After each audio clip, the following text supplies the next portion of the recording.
sanctuary. Praise the Lord for his good.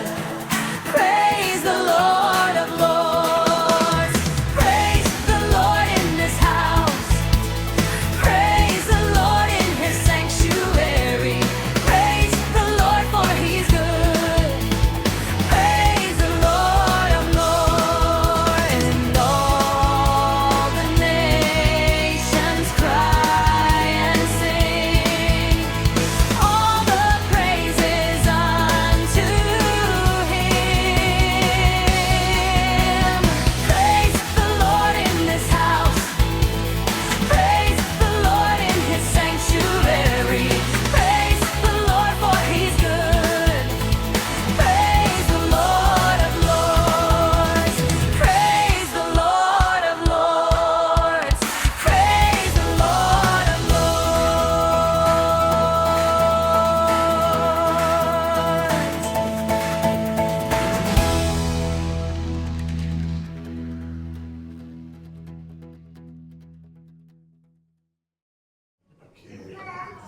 Selamat datang kembali di ibadah hari Minggu Every Nation Serpong, di mana kita percaya kita ada untuk menghormati Allah dan menjadikan murid. Saya mengatakan kepada Kai minggu lalu bahwa kita sudah memasuki akhir bulan September, sudah lewat dari pertengahan September, sudah masuk akhir bulan September, dan hanya 3 bulan lagi udah masuk Desember, dan before we know it, udah masuk tahun baru. Jadi perasaannya itu antara time flies atau we're just getting older, atau emang mungkin dua-duanya kali, saudara. Sebentar lagi udah mau Desember, saudara, tapi let's brace ourselves, kita terus percaya bahwa the best is yet to come. Amin. Amin. Hari ini topik khotbah adalah penghakiman Tuhan. Seru banget, saudara, untuk memulai khotbah hari Minggu dengan kata itu ya, saudara. We're gonna talk about God's judgment. Yeah, it's always fun. Kita memulai series khotbah yang baru, saudara, berjudul Hearing God's Heartbeat, mendengar suara hati Tuhan. Di mana kita akan mendalami kitab Amos. Dan kitab Amos ini di Perjanjian Lama, dan kalau kita bisa jujur, saudara, siapa di sini sudah membaca kitab Amos? Siapa di sini sudah mendalami kitab Amos? Jarang sekali ya, saudara. Dan tentu saja karena kitab Amos itu emang dibilangnya minor prophets, dan apa yang kita akan membaca itu mengenai penghakiman Tuhan. Dan seringkali kita tidak suka mendengar tentang penghakiman Tuhan, tetapi kita mau mempelajari kitab ini karena kita tidak bisa mengerti sepenuhnya kasih Tuhan tanpa kita mengerti apa yang Dia selamatkan kita. What did He save us from? Penghakiman apa yang ada di atas kita, dan apa yang kita diselamatkan? What did He save us from? Nah, saya membuka dengan pertanyaan ini, saudara. Seberapa cepat kita menunjukkan kelemahan orang lain saat kita memiliki kelemahan yang sama?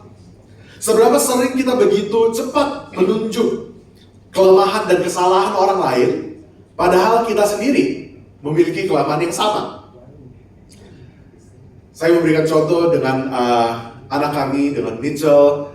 Kami mengajar dia untuk gak boleh rewel, gak boleh komplain. When you don't get what you want, when you don't get what you want, kamu tidak boleh komplain, gak boleh marah-marah. Tetapi jujurnya, saudara, saya dan Manda juga sering komplain kalau ada sesuatu yang terjadi yang tidak sesuai harapan kita.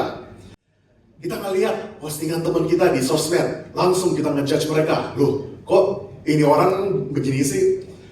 Tapi dalam kenyataannya kita juga sering gak jelas. Kita sering juga ngata-ngatain orang. Kita sering juga negatif terhadap sesama. Saudara, we're fast to point fingers. Kita gampang sekali untuk menunjukkan kesalahan orang lain, tetapi tidak menyadari kesalahan diri sendiri. Dengan kasus yang baru-baru ini terjadi, saudara, kita gampang sekali menuduh pemimpin-pemimpin karena korupsi, karena salah menggunakan kuasa, karena tidak sensitif terhadap situasi. Tetapi apakah kita bisa 100% jujur? Kita sendiri sempurna dan kita tidak bisa disalahkan dengan tuduhan yang sama. Mudah bagi kita untuk menunjukkan kesalahan orang lain, namun kita gagal untuk menyadari kesalahan diri kita sendiri. Dan inilah yang terjadi dengan bangsa Israel. Amos memulai dengan nubuatan tentang penghakiman bangsa-bangsa yang di sekitar Israel. Dia menunjukkan penghakiman atas the Amorites, the Moabites, the Edomites, dengan orang-orang Yudea. yang dianggap sebagai musuh-musuhnya Israel ini. Dan mungkin saat umat Israel mendengar nubuatan Amos bahwa Tuhan akan menghukum musuh-musuh mereka, reaksinya bangsa Israel mungkin bersuka cita.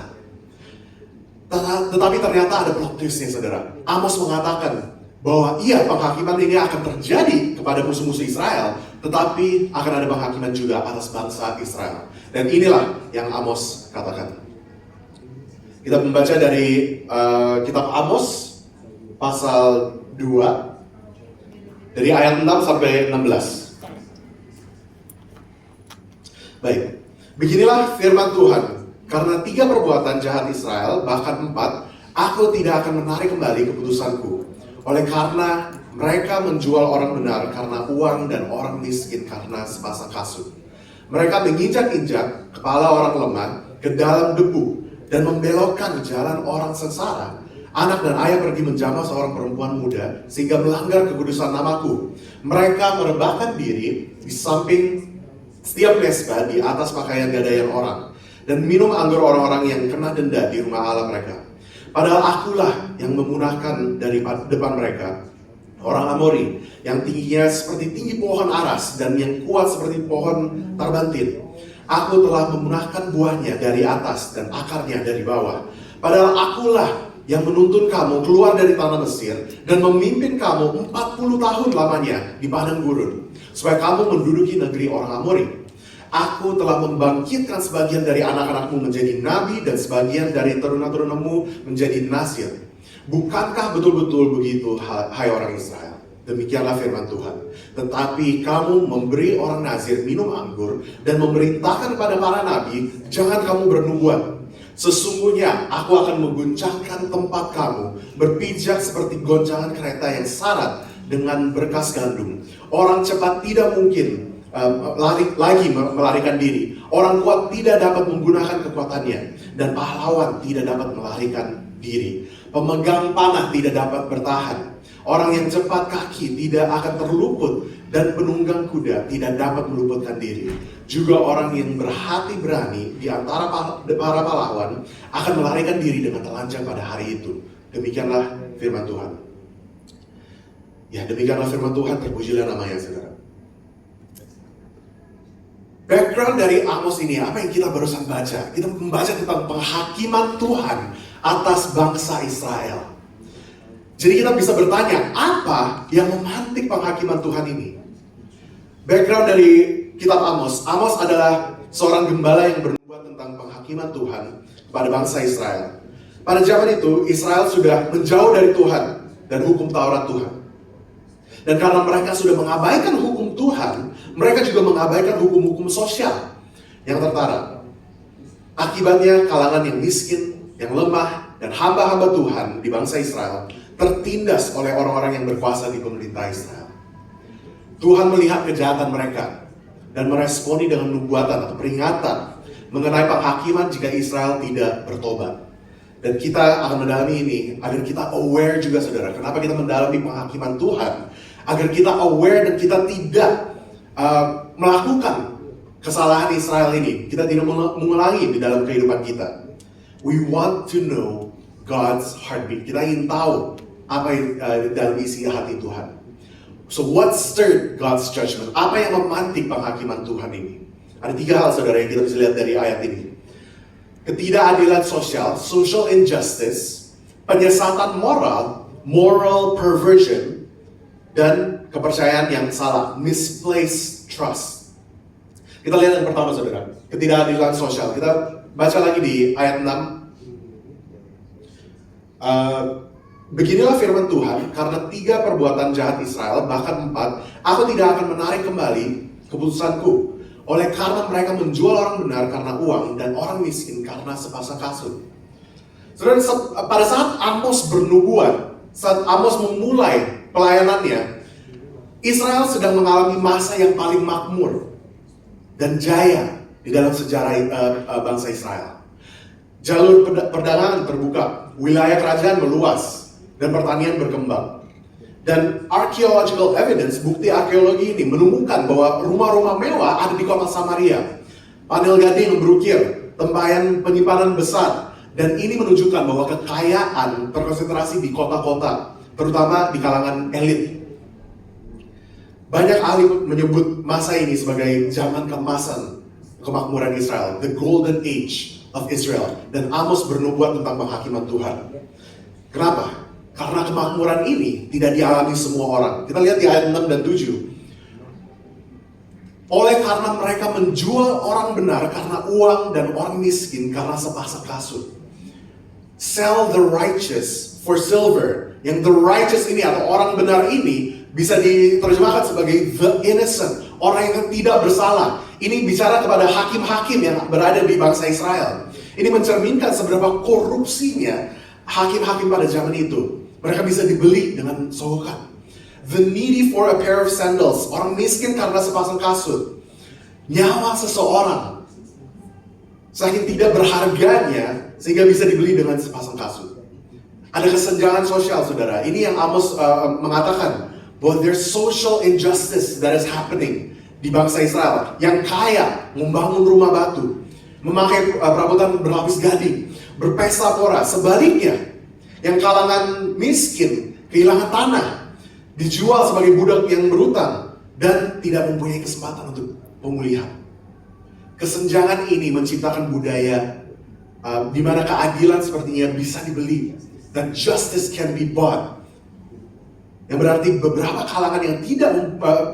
kalangan yang minoritas ini tidak mempunyai harapan untuk dipulihkan kembali, tidak mempunyai harapan, tidak mempunyai perlindungan untuk survive di budaya ini. Kalau kita melihat sejarahnya, saudara, Israel ini adalah umat pilihan Tuhan. Israel ini dipilih oleh Tuhan, di mana hukum Taurat diberikan kepada bangsa Israel, kepada umat Israel. Jadi kok bisa mereka melenceng sejauh ini? How did they stray away so far from the truth of God? Inilah pertanyaan yang mungkin juga ditanyakan kepada orang-orang di zaman Amos. Bagaimana bisa bangsa yang pernah diselamatkan Allah dari perbudakan di Mesir, yang menerima hukum Taurat, yang dipilih sebagai umat perjanjian, malah menjadi bangsa yang menindas orang minoritas, yang memperjualbelikan orang benar, dan memutarbalikkan keadilan. Kalau kita melihat keadaan sekeliling kita, saudara, do we not see the same thing that is happening? Apakah kita tidak melihat, bukankah hal yang sama terjadi di zaman ini juga? Saya membaca berita-berita di sosmed, saudara. Sedih sekali untuk melihat kasus-kasus hukum yang bisa dimenangkan kalau kita punya koneksi, kalau kita punya networking yang besar, kalau kita mempunyai uang atau kekayaan. Sementara rakyat kecil sering kehilangan haknya, mencari untung dengan cara mengeksploitasi orang-orang yang vulnerable. Ayat 6 berkata, mereka menjual orang benar karena uang dan orang miskin karena sepasang kasut. Bukankah ini yang kita lihat sehari-hari dan dalam penerapan hukum kita? Mulainya dari mana? Kok bisa melenceng sampai sejauh ini, saudara? How did Israel stray away? How did we stray away? Mulainya dari bagaimana kita memandang harga diri seseorang. It starts with how do we view the value of other people.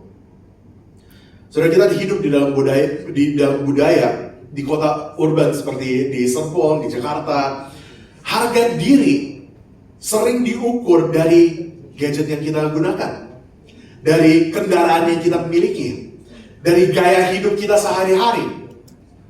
This is the danger of our culture. Kita bisa tanpa sadar menilai manusia dari harta, dari tampak luar, bukan dari gambar Allah yang ada di dalam dirinya. Kita ngejudge kemanusiaan seseorang dari tampak luar. Seperti orang Israel yang rela menindas sesama manusia demi harta, kita pun bisa menindas demi status sosial. Are we aware of the injustice around us? Apakah kita peka dengan apa yang terjadi di luar kalangan kita? Apakah kita mengetahui pergumulan tetangga-tetangga kita? Do we care enough to ask? Apakah kita peduli untuk bertanya dan membantu? What about us? Kita tidak kebal dari dosa Israel ini juga, saudara. Kita juga bisa terjebak dalam mengejar kekayaan atau status. Tapi kita juga mengorbankan keadilan. Kita mengorbankan belas kasihan. Kita mengorbankan harga diri orang lain. Just by being ignorant. Kita hanya cuek saja.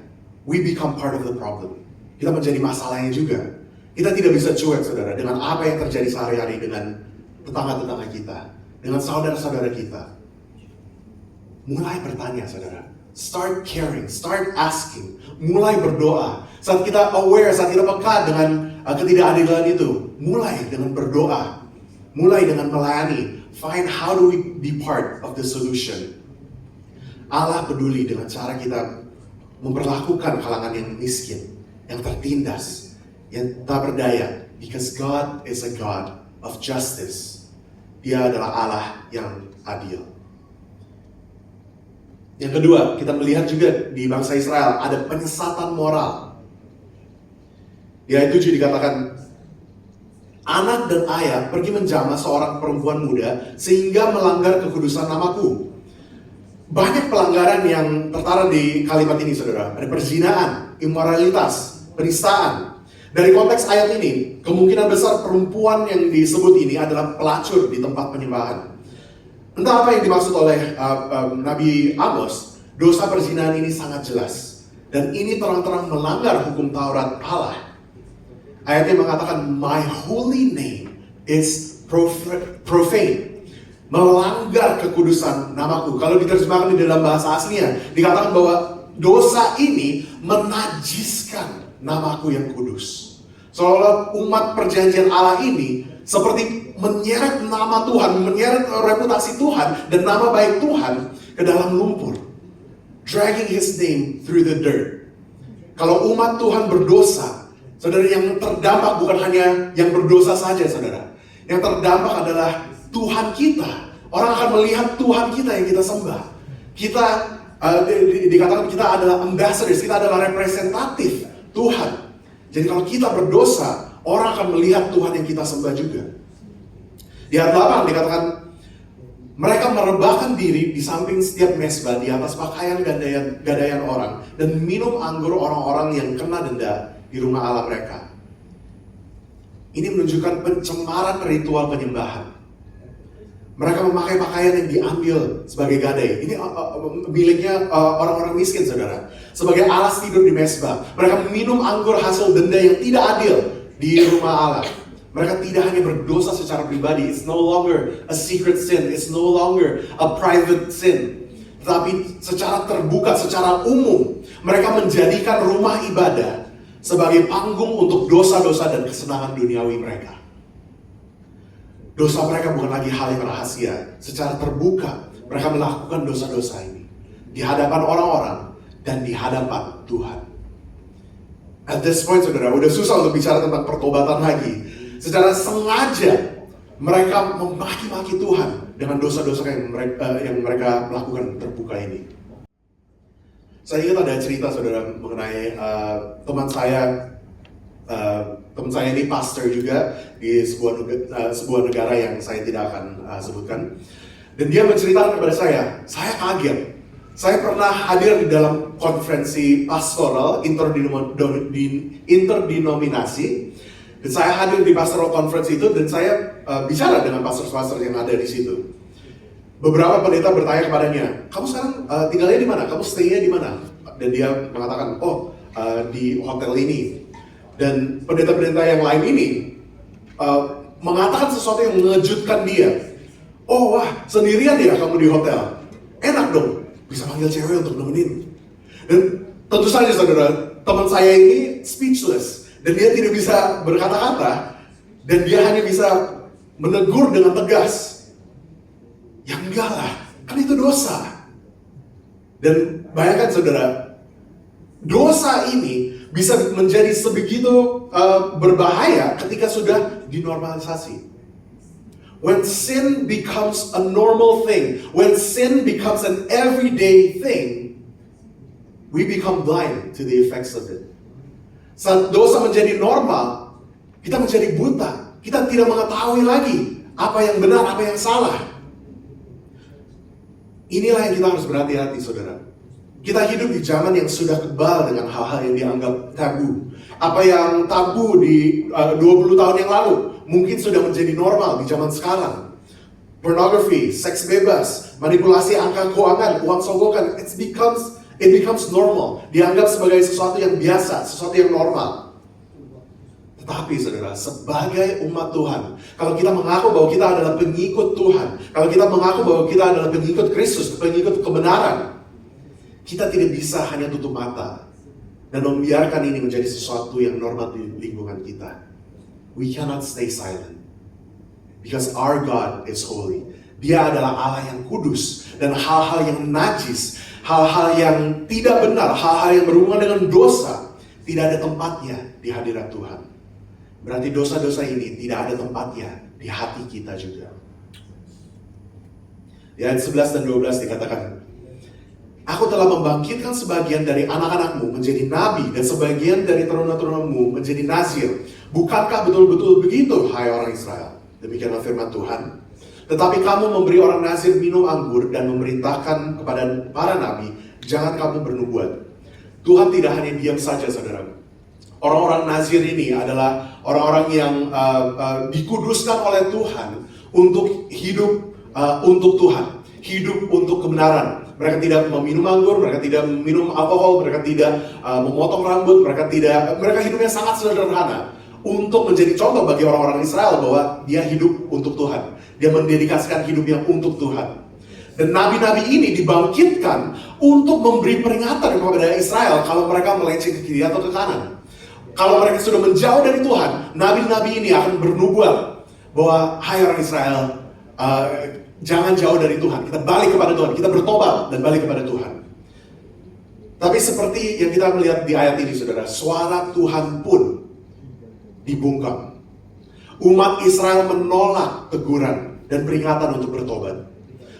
Berhati-hatilah, saudara, kalau kita pun sudah kebal dengan dosa-dosa kita, when we become numb to our sin and our guilt. Jangan pernah menormalisasi dosa dengan mengkompromi kebenaran dalam kehidupan kita. Saudara, sadarkah? Seringkali kita bukannya membenci dosa. Saat kita berbuat berdosa, kita rasa salah. Tetapi seringkali kita bukannya membenci dosa itu, tetapi kita membenci rasa salahnya setelah kita melakukan dosa tersebut. We don't hate the sin, but we hate the feeling of guilt. Respons kita seharusnya adalah untuk mengaku dosa kita. Kenapa Tuhan memberi ada rasa salah itu? Kenapa Tuhan mengizinkan kita merasa guilty feeling itu? Adalah untuk tanda, untuk hati kita, untuk balik kepada Dia, untuk balik kepada kebenaran. Tetapi seringkali kita membenci rasa salah itu, kita coba menutupi rasa salahnya. Bukan untuk bertobat karena dosa kita, meninggalkan dosa kita, tetapi kita menutupi rasa salah itu. Jadi kalau ada orang yang menegur kita, kalau kita mendengar pastor, life group leader, atau teman kita yang menegur kita, orang tua kita mungkin, kita tidak suka dengan rasa salah itu, kita dengar teguran tersebut, dan itu menimbulkan perasaan salah kembali, kita akan mencoba untuk membungkam suara teguran. We try to silence that feeling of guilt. Inilah yang terjadi dengan sahabat-sahabat kita, saudara, di negara-negara luar. Orang-orang menyatakan kebenaran Tuhan. Orang-orang yang menyatakan firman Tuhan. Orang-orang yang menunjukkan bahwa banyak orang ini berdosa, jadi dia menyatakan kebenaran Tuhan kepada mereka. Mereka ditindas, mereka dianiaya, bahkan dibunuh. Jadi jangan heran, saudara, kalau kita yang masih belum bertobat, kalau kita masih hidup di dalam dosa kita akan terus-menerus menjauh dari Tuhan. Sehingga pada akhirnya kita sudah buta kepada kebenaran dan tuli pada suara Tuhan. Don't ever normalize sin by compromising righteousness. Jangan sampai kita kompromi dengan dosa, sehingga dosa menjadi kebiasaan normal dalam kehidupan kita. Yang terakhir, kepercayaan yang salah, misplaced trust. Di ayat 13 dikatakan, sesungguhnya aku akan mengguncangkan tempat kamu berpijak seperti goncangan kereta yang syarat dan berkas gandum. Tuhan mengumumkan penghakimannya. God announces judgment di ayat 13 ini, bahwa dia akan press the kingdom of Israel. Dia akan mengguncangkan, kalau dikata bahasa Inggrisnya, dia akan menekan, sama seperti Israel melakukan kepada orang-orang yang minoritas ini. Dia akan menekan bangsa Israel ini. Dan kesombongan bangsa Israel, kesombongan orang-orang Israel akan direndahkan oleh Tuhan. Israel's pride will be humbled by the Lord. Dan 14-16 juga dikatakan, orang cepat tidak mungkin lagi melarikan diri, orang kuat tidak dapat menggunakan kekuatannya, dan pahlawan tidak dapat melarikan diri. Pemegang panah tidak dapat bertahan, orang yang cepat kaki tidak akan terluput, dan penunggang kuda tidak dapat meluputkan diri. Juga orang yang berhati berani di antara para pahlawan akan melarikan diri dengan telanjang pada hari itu. Demikianlah firman Tuhan. Saudara, Israel adalah umat pilihan Allah. Tetapi ironisnya adalah mereka sering berjuang untuk menjadi seperti bangsa-bangsa lain. Israel ini dipilih oleh Tuhan. Orang-orang Israel ini adalah umat perjanjian Tuhan. Tetapi seringkali kita melihat di Alkitab bahwa mereka berjuang untuk menjadi seperti bangsa lain. Mereka ingin ada raja. Mereka ingin mengadopsi dewa-dewa yang lain. Tuhan ingin Israel untuk menaruh imannya kepada penyediaan dan perlindungan Dia. Tuhan ingin Israel untuk percaya kepada Tuhan. Namun Israel memilih untuk percaya kepada hal-hal yang duniawi. Kekuatan manusia, senjata, pasukan berkuda menjadi perlindungan Israel. Bukan lagi dalam Tuhan.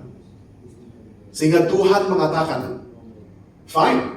Kalau kamu mau menjadi seperti bangsa-bangsa lain, aku akan menghakimi kamu sama seperti bangsa-bangsa lain.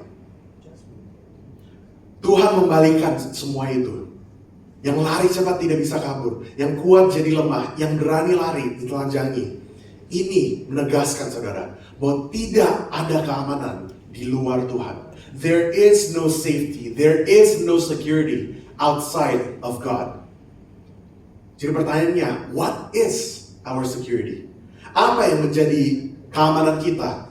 Di manakah kita menempatkan rasa aman kita? Kalau kita bisa merefleksikan diri sendiri, where is our security? Di dalam karir kita, di dalam gaji kita, di dalam emergency funds kita, di dana darurat kita, di investasi kita, di kesehatan kita, relational connections, networking kita, dan keluarga, dalam bisnis, di dalam political power. Saudara, tidak ada salahnya untuk mempunyai dan menginvestasi di semuanya ini. But it becomes problematic. Masalah yang timbul kalau kita menaruh iman kita sepenuhnya di hal-hal duniawi yang tidak akan bertahan lama. When we place our trust in temporary things, sumber keamanan kita tidak bisa berada dalam hal yang tidak konsisten. Saudara, kita melihat berita-berita di zaman sekarang ini. Stock market terus naik turun. Manusia akan selalu berubah. Uang akan selalu keluar masuk. Tetapi hanya Tuhan sendiri yang konsisten. God is the only constant. Yang tidak akan pernah berubah. Dari kemarin, hari ini, sampai selama-lamanya. Tuhan akan terus sama. He is the only constant in this world. Jadi mari kita menaruh iman kita. Mari kita percaya kepada Tuhan dalam segala hal aspek hidup kita. What stirred God's judgment? Apa yang memantik penghakiman Tuhan ini? Kita melihat ada social injustice, moral perversion, misplaced trust. Nabi Amos menubuatkan Israel tentang penghakiman Tuhan ini. Karena mereka melupakan keadilan sosial yang ada di dalam hukum Taurat Tuhan. Mereka melupakan kekudusan dan kemurnian. Mereka melupakan kesetiaan kepada Tuhan. Tetapi penghakiman Tuhan, this is the good news, saudara. Penghakiman Tuhan, the judgment of God, bukan akhir cerita umat Israel. God's judgment is not the end of the story. Because this is why Jesus was sent into this world. Inilah mengapa Yesus turun dari surga. Sang hakim sendiri turun untuk menanggung penghakiman dosa agar kita dapat hidup dalam kebenaran. The judge himself, the one who gives the judgment himself, came down to bear the punishment of sin so that we can live in righteousness. Kalau kita melihat ketidakadilan, kita melihat kenajisan dosa, kita melihat ketidaksetiaan, Yesus mengalami itu semua. Yesus mengalami ketidakadilan saat dia dihukum mati di kayu salib. Yesus menanggung kenajisan dosa kita. Yesus melihat murid-muridnya meninggalkan dia saat yang paling krusial di dalam pelayanan Yesus. He died so that we could live in righteousness. Yang mati agar kita dapat hidup dalam kebenaran. Dan lebih dari itu saudara, Yesus bangkit supaya kita bisa hidup dalam pengharapan baru. Jesus rose again to give us a new hope. Tidak lagi diperbudak dosa atau rasa aman yang palsu, tetapi berpegang kepada janji Allah yang kekal dan yang tidak pernah gagal. Saudara, Amos mengingatkan kita bahwa dosa membawa penghakiman. That sin brings punishment, that sin brings death. Tetapi Injil mengingatkan kita bahwa Kristus membawa pengampunan. That God himself bore the punishment of sin. The punishment that we deserve. Penghakiman yang seharusnya kita alami. Yesus menanggung hukuman itu.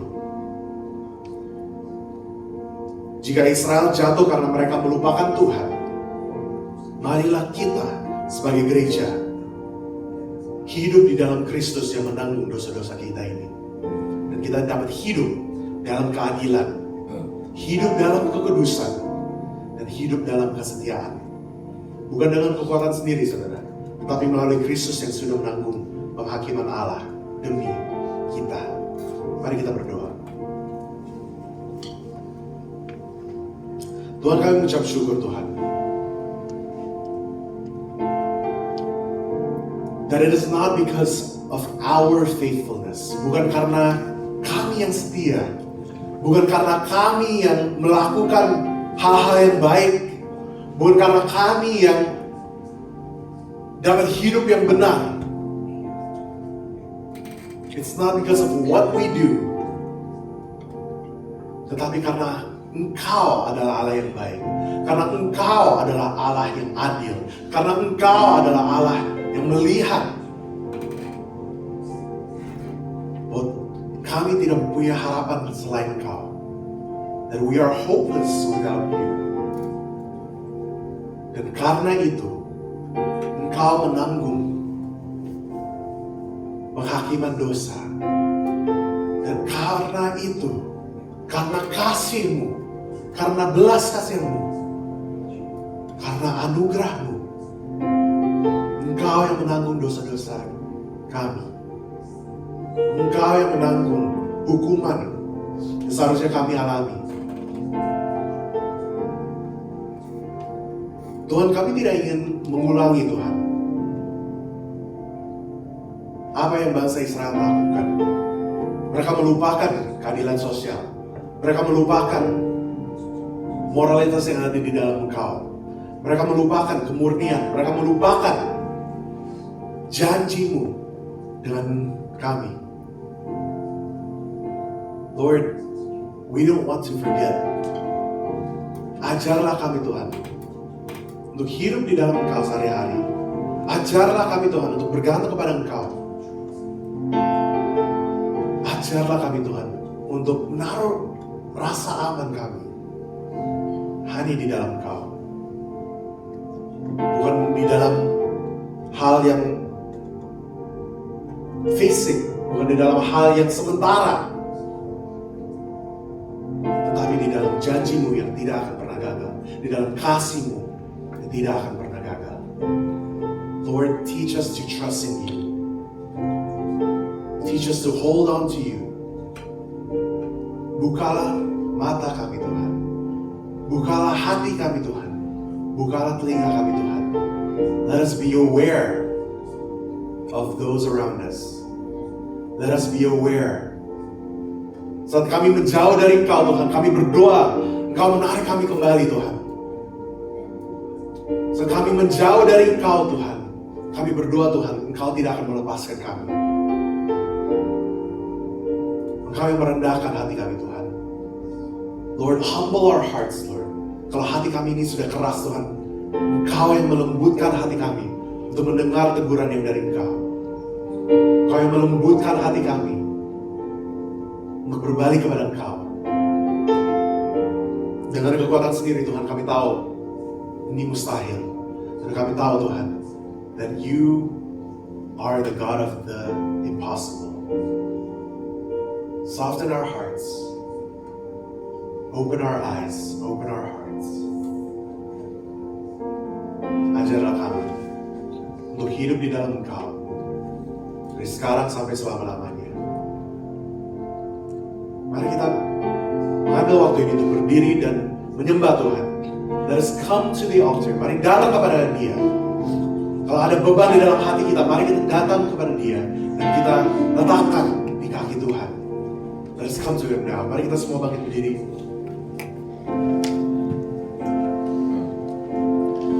Oh, what a Savior! Isn't He wonderful? Sing hallelujah! Christ is risen. So bow down before Him, for He is Lord of all. Sing hallelujah! Christ is risen. What a Savior! Oh, what a Savior! Wonderful Lord, isn't He wonderful? Sing hallelujah! Christ is risen. Come down and bow before Him, for He is Lord of all. Sing hallelujah! Christ is risen.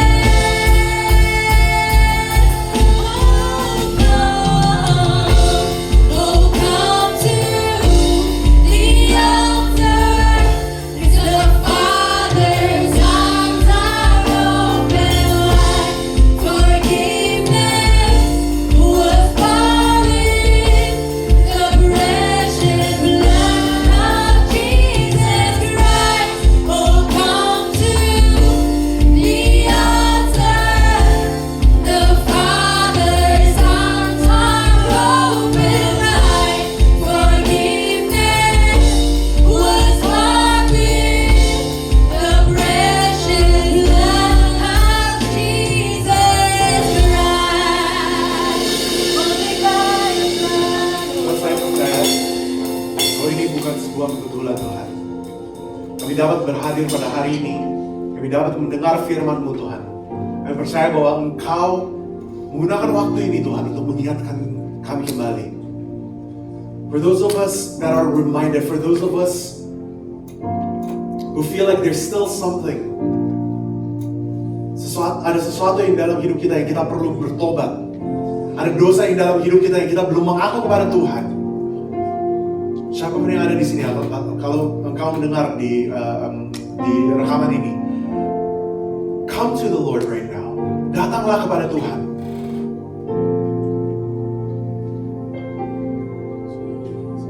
Tuhan, kami mengambil waktu ini Tuhan untuk berserah kepada Engkau Tuhan.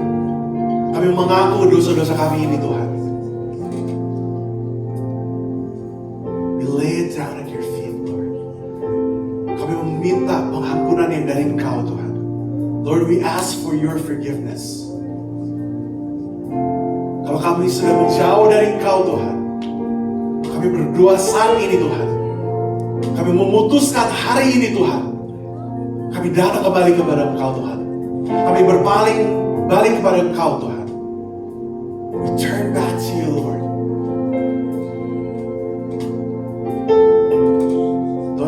berdoa Tuhan. Kami mengaku dosa-dosa kami.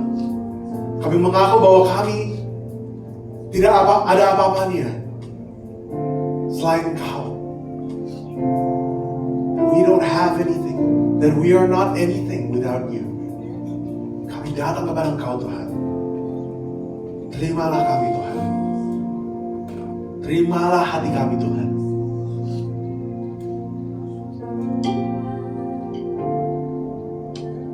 Dari hari ini sampai besok dan selama-lamanya Tuhan, kami mendedikasikan hati ini kepada Engkau, hidup ini kepada Engkau.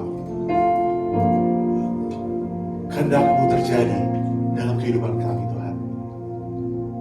Ajarlah kami untuk hidup terus di dalam Engkau. Ajarlah kami untuk menghormati Engkau sepanjang hidup ini. Kami serahkan waktu ini dan hidup kami kepada Engkau. Di dalam nama Tuhan Yesus. Inilah doa kami Tuhan.